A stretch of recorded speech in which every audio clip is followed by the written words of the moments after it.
على رسوله الكريم اما بعد اعوذ باللہ من الشیطان الرجیم بسم اللہ الرحمن الرحیم حب الوطن من الایمان صدق اللہ العظیم۔ میرے واجب الاحترام دوستوں اور بھائیوں، محترم مکرم جناب حاجی محبوب ملک صاحب نے محبت بھری دعوت دی، جس کے پیش نظر آپ کے سامنے حاضر ہو گیا ہوں۔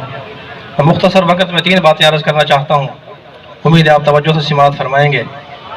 سب سے پہلی بات تو میرے دوستوں 14 اگست کے حوالے سے یہ سمجھنے کی ہے کہ ہمیں اور ہمارے بڑوں کو کہ ہمیں پاکستان کی ضرورت کیوں پیش آئی، پاکستان کیوں بنانا ضروری تھا، اور نمبر 2 کہ ہمیں پاکستان اور تحریک پاکستان میں علماء کا کیا کردار رہا، اور نمبر 3 اس وقت سب سے زیادہ کون سی چیز ہے جو ہمیں نقصان دے رہی ہے اور ہمیں کیا کرنا چاہیے۔ جہاں تک پہلی بات کا تعلق ہے، میرے دوستوں اور بھائیوں، ہندوستان کو انگریز کے تسلط سے آزاد کرانے کے لیے تحریکیں بہت سے چلی ہیں۔ تحریک آزادی ہندوستان بھی چلی، تحریک ترک معاملات بھی چلی، تحریک ریشمی رومال بھی چلی، تحریک خلافت بھی چلی، لیکن ان تمام تحریکوں میں مسلمانوں کو کامیابی حاصل نہ ہو سکی۔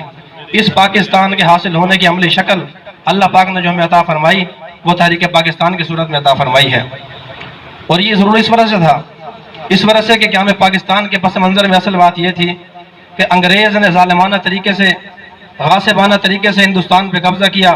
جب وہ یہاں سے جانے لگا تو اب انصاف کی بات یہ تھی کہ جن مسلمانوں سے حکومت چھینی گئی تھی واپس انہی کو دی جاتی، لیکن ایسا نہیں ہوا، بلکہ اس انگریز نے اقتدار ہندوؤں کے ہاتھوں میں دے دیا، اور یہ اس وجہ سے نہیں دیا کہ اگر مسلمانوں کی حکومت آ گئی تو مسلمان ہندوؤں کو ماریں گے، ان کے ساتھ ناانصافی کریں گے، ان پہ ظلم کریں گے، ایسی بات نہیں تھی، بلکہ اس بات کی شاہد تو 1000 سالہ تاریخ ہے کہ جب مسلمان ہندوستان پر حکمران رہے، انہوں نے 1000 سال کے عرصے میں ہندوؤں کو اپنے ساتھ اقتدار میں شریک رکھا، ان کو حصہ دیا، نہ کبھی زبردستی مسلمان بنانے کی کوشش کی، لیکن اس کے باوجود ہندوؤں نے اور انگریزوں نے کبھی مسلمانوں کی خیرخواہی کا نہیں سوچا۔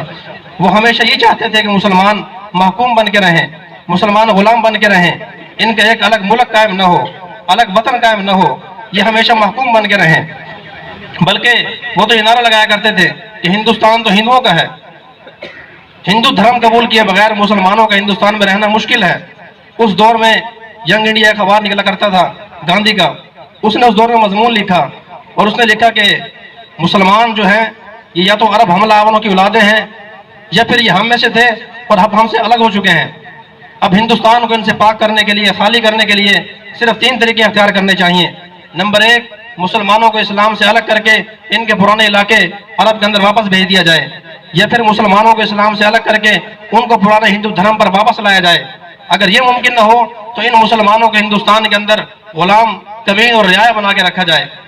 جب ہمارے بڑوں نے یہ دیکھا کہ ہم تو اقلیت میں ہیں اور انگریز کی غلامی سے نجات حاصل کرنے کے بعد دوبارہ اب ہندوؤں کی غلامی کے اندر آنا کوئی معقول بات نہیں ہے، اگر ہم نے اپنے لیے ایک الگ آزاد وطن کا مطالبہ نہ کیا، ہم نے الگ ملک نہ بنایا، تو پھر ہم تو ہمیشہ محکوم رہیں گے، غلامی کے اندر رہیں گے۔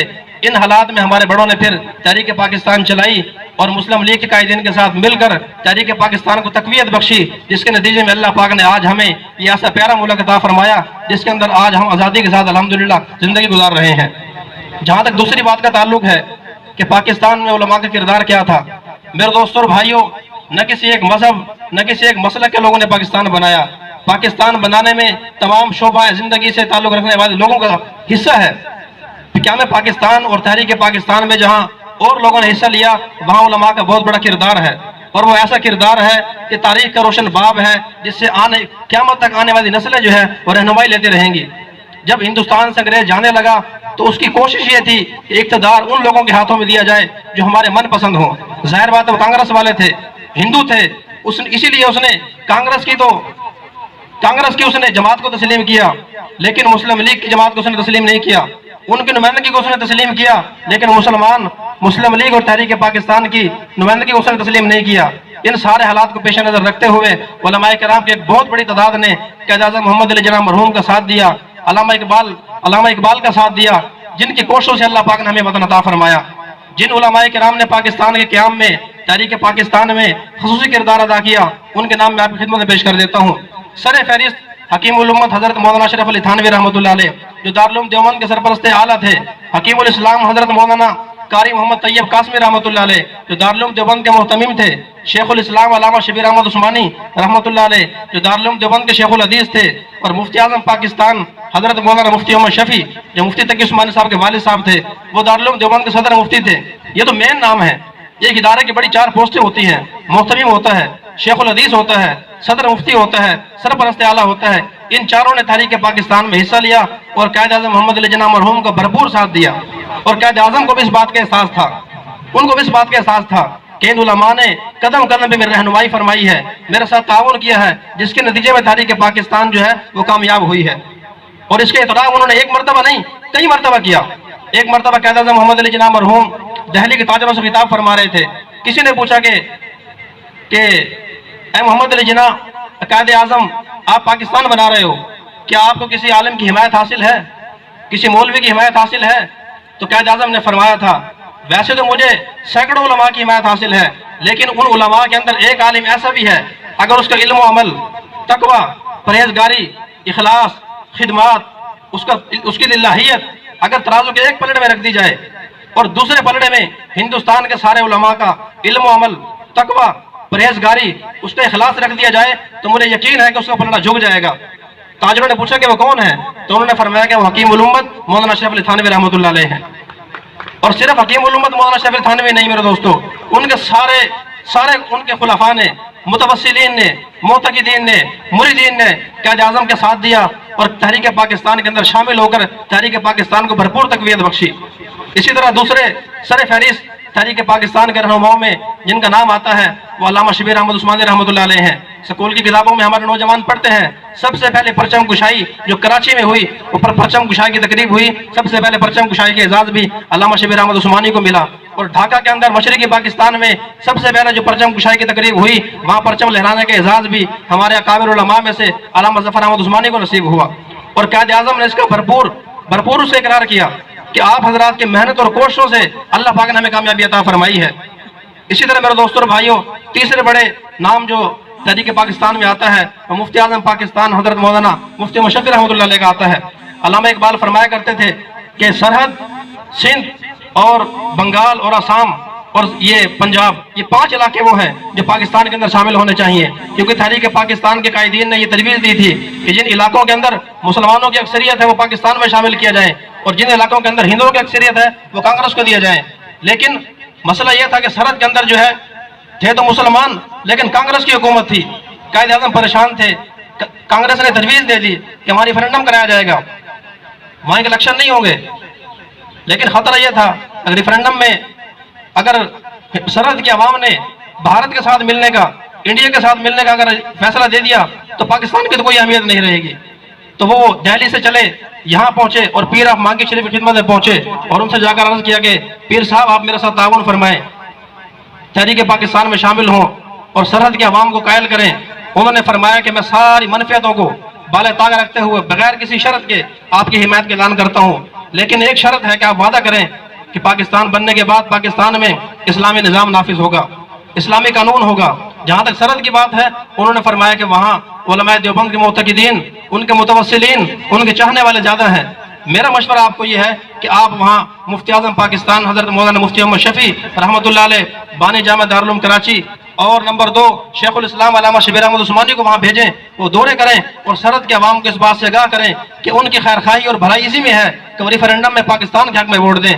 چنانچہ قائد اعظم نے ان سے گزارش کی، ان کی گزارش پہ علامہ شبیر احمد عثمانی، مفتی اعظم پاکستان حضرت مولانا مفتی محمد شفیع رحمۃ اللہ علیہ نے سخت گرمی کی حالت میں دن رات ایک کر کے طوفانی دورے کیے اور پاکستان اور سرحد کے عوام کو سمجھایا کہ وہ اپنا الحاق پاکستان کے حق میں کریں، پاکستان کے ساتھ دیں۔ الحمدللہ جس کے نتیجے میں اللہ پاک نے ہمیں سرحد بھی عطا فرمایا اور پورا پاکستان اللہ پاک نے ہمیں عطا فرمایا۔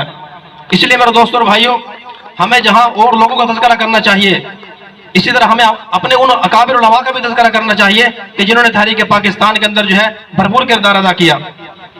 جہاں تک تیسری بات کا تعلق جو میں عرض کرنا چاہتا تھا کہ اب ہمیں کیا کرنا چاہیے، انہوں نے تو بنا دیا، چاہے وہ سیاستدان تھے، علماء تھے، ادیب تھے، بہت بڑے بڑے جرنیل تھے، جو بھی تھے اس وقت کے مسلمانوں کے مذہبی پیشوا تھے، دنیاوی لحاظ سے بڑے تھے، انہوں نے مخلص ہو کر یہ وطن ہمیں بنا کے دیا ہے۔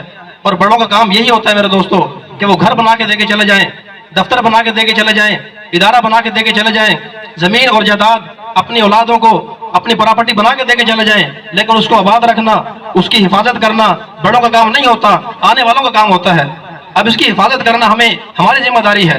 اگر آج پاکستان کے حالات خراب ہیں، پاکستان تنزل کی طرف جا رہا ہے، تو یہ بنانے والوں کا قصور نہیں ہے، ہمارا اپنا قصور ہے۔ کیا بانی پاکستان نے کرپشن کی ہے؟ کون کرپشن کر رہا ہے آج کے دور میں؟ ہر بندہ ہیرے پھیری کرتا ہے، ہر بندہ فراڈ کرتا ہے، ہر بندہ چوری کرتا ہے، اپنے ذمہ داری کو کوئی بندہ صحیح طریقے سے ادا نہیں کرتا۔ طرح طرح کے گناہوں کے اندر ہم ملوث ہیں۔ کرپشن ختم ہونے کے دعوے ہر بندہ کرتا ہے، لیکن آج بھی عروج پہ ہے۔ میرے آنکھوں دیکھے واقعات ہیں، لاکھوں روپے کرپشن آج بھی ہو رہی ہے میرے دوستوں۔ بنانے والوں کا کیا قصور ہے؟ قصور تو ہمارا ہے۔ یہ بات میں نے اس لیے عرض کی ہے، بعض لوگ کہہ دیتے ہیں پاکستان غلط بنا تھا، پاکستان نہیں بننا چاہیے تھا، یہ غلط بنا تھا۔ میرا چھوٹا سا ایک سوال ہے میرے دوستوں، اگر پاکستان غلط بنا تھا، نہیں بننا چاہیے تھا، ہم وہیں ٹھیک تھے، پاکستان نہ بنتا، تو آج مجھے بتائے پاکستان پھر کہاں ہوتا؟ یہ پاکستان آج کہاں ہوتا اگر نہ بنتا؟ کس کی غلامی کے اندر ہوتا؟ کہاں ہوتا پاکستان؟ اور کیا اس کی صورتحال ہوتی؟ یہ اللہ پاک کی بہت بڑی نعمت ہے ہمارے لیے۔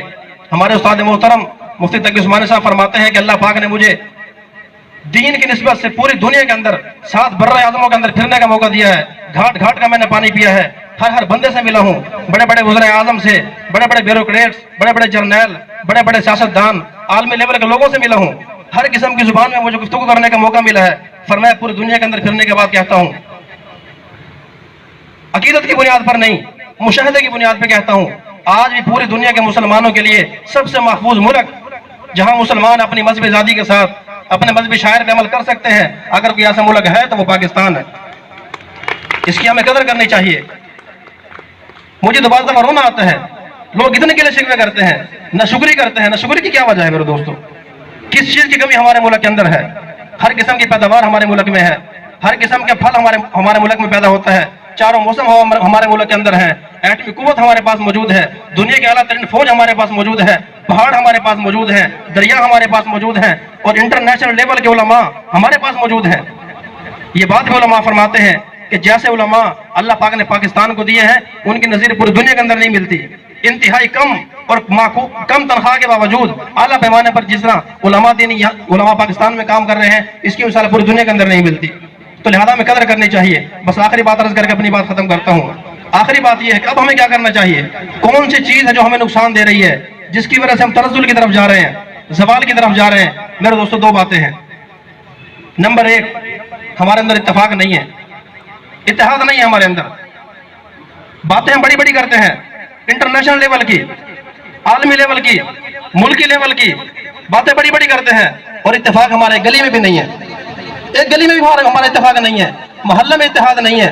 یہ پٹھان ہے، یہ مہاجر ہے، یہ لوکل ہے، یہ غوری ہے، یہ تیلی ہے، یہ ارائی ہے، یہ ملک ہے، یہ چودھری ہے۔ یہ کیا ہے میرے دوستوں؟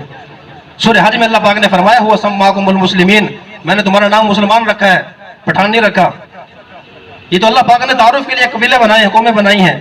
تو پہلی بات تو یہ کہ ہم اپنے اندر اتفاق پیدا کریں۔ شاعر نے کیا خوب کہا، فرد قائم ربط ملت سے ہے، تنہا کچھ نہیں۔